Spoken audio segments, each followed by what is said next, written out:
Sabe, quando a gente pensa em um crime, a primeira coisa que vem à cabeça é quem foi o culpado, né? Mas olha, para o direito, essa pergunta é só o comecinho de tudo. É tipo a ponta do iceberg.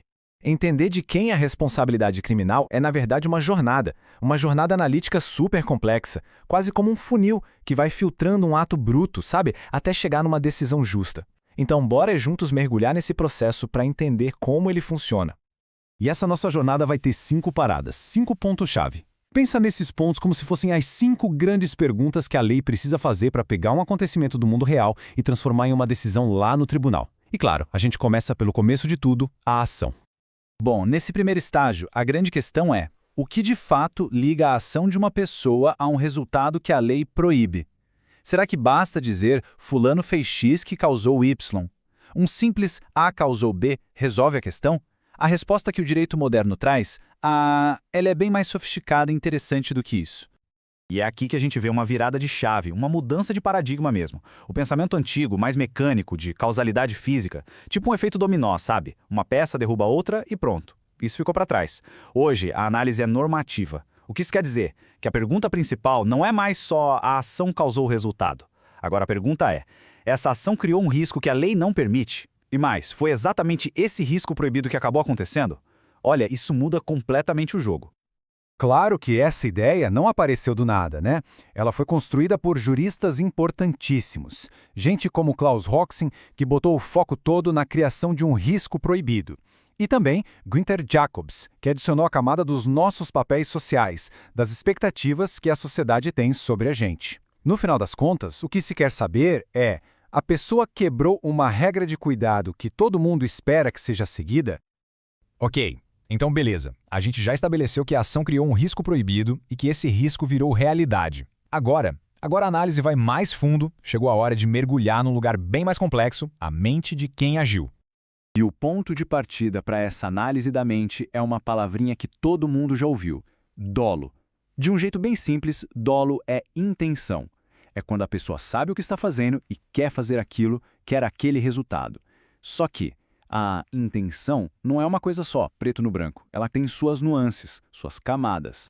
E é aqui que a gente entende a diferença. Pensa assim, de um lado tem o dolo direto. É o mais óbvio. É como um arqueiro que mira certinho no alvo, a pessoa age para alcançar aquele objetivo. Mas aí tem o outro lado, o dolo eventual. Imagina a cena, alguém dirigindo super rápido numa rua movimentada.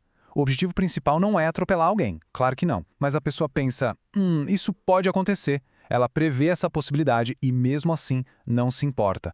Continua acelerando. É o famoso assumir o risco. Tá, mas e se não tinha intenção nenhuma? Acabou a história? Não. Mesmo sem intenção, pode existir um crime. É o que acontece quando alguém quebra um dever de cuidado, quando age de forma descuidada. E a lei separa esse descuido em 3 tipos. Tem a negligência, que é quando a pessoa deixa de fazer algo que deveria, tipo esquecer de sinalizar um buraco na calçada. Tem a imprudência, que é o contrário, é fazer algo de forma arriscada, como aquela ultrapassagem perigosa na estrada. E por fim tem a imperícia, que é uma falha mais técnica, de um profissional, sabe? Tipo um erro grave de um médico por falta de habilidade. Só que a jornada, como eu disse, vai ficando mais e mais complexa. Pensa só, e se a pessoa agiu, mas a percepção dela da realidade estava errada? E se a mente pregou uma peça? Como o direito lida com isso?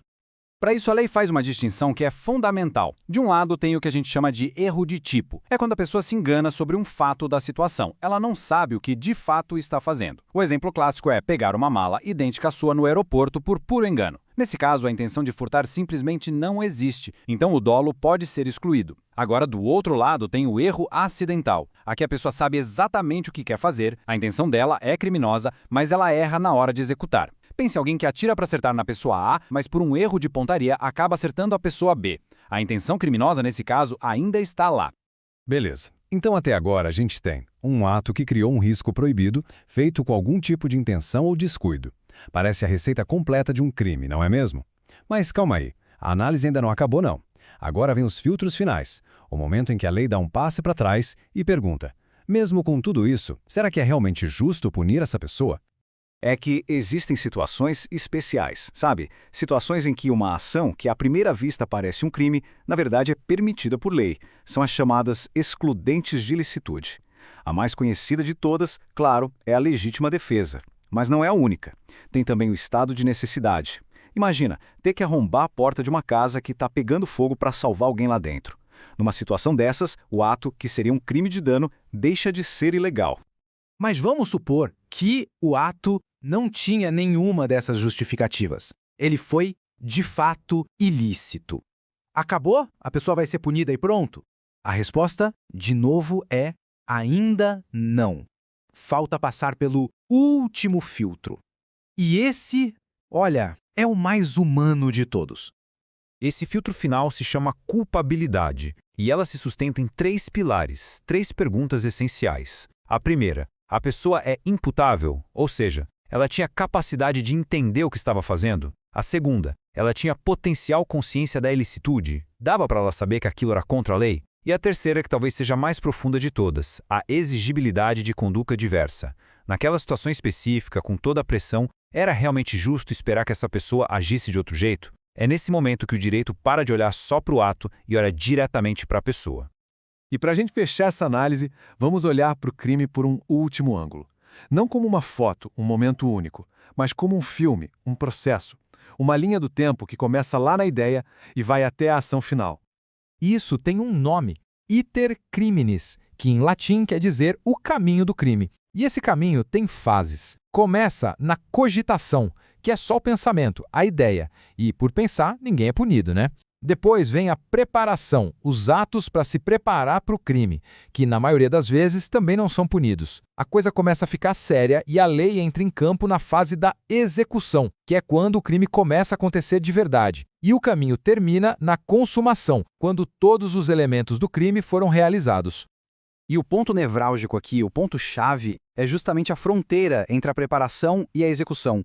É uma linha bem tênue. É nesse exato momento que um plano deixa de ser só um plano e se torna uma tentativa de crime que já é punível. E pode acreditar, definir exatamente onde essa linha se encontra é um dos maiores quebra-cabeças para o mundo do direito.